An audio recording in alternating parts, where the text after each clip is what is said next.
election results helped propel this bill to the finish line? And how were you able to bridge the gap last night between moderates and progressives? Well, you know, I'm not being specific with the answer I'm about to give you, but I'm not going to be a prognosticator and make a judgment of how the election could or would have been different. Each state is different, and I don't know. But I think the one message that came across was get something done. It's time to get something done. Stop talking. Get something done. And so I think, again, that's what the American people are looking for. And I think it's a legitimate, and when you ask how we were able to bring things together,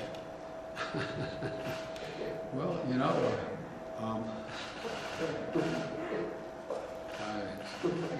look, all kidding aside, I believe everybody in the process is entitled to be treated with respect.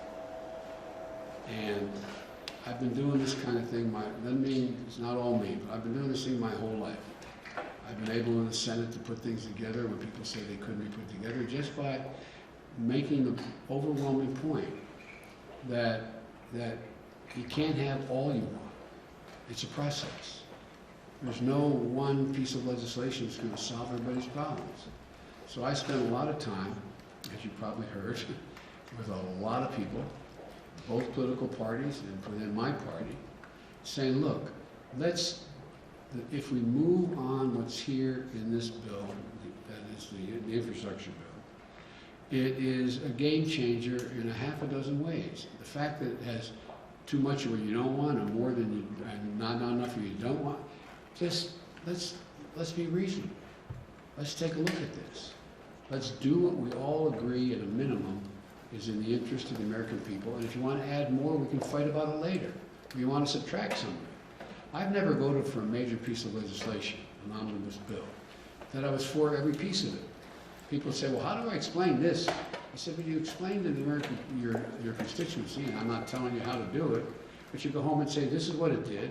It had one piece in here, there's not enough money for this, or there's too much money for that, but overall, this has been a gigantic benefit to my congressional district. And so I spent a lot of time taking questions from both, and by the way, everybody at the end of the day, I have to admit, dealt with me fairly. I mean, they were, and part of the process, and it's probably more than you need to know, but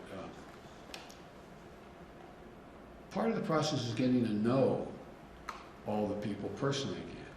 I've been out of government for 4 years. I used to do this every day. I used to know about everybody's district I was working with when I was vice president. I know them and call up and say, hey, Charlie or Harry or Mary. And so it's getting to know a lot of these people, to build trust. Because everything I say I'm going to try to do, I will try to do. And I think that's also part of the process. And so hopefully it can continue.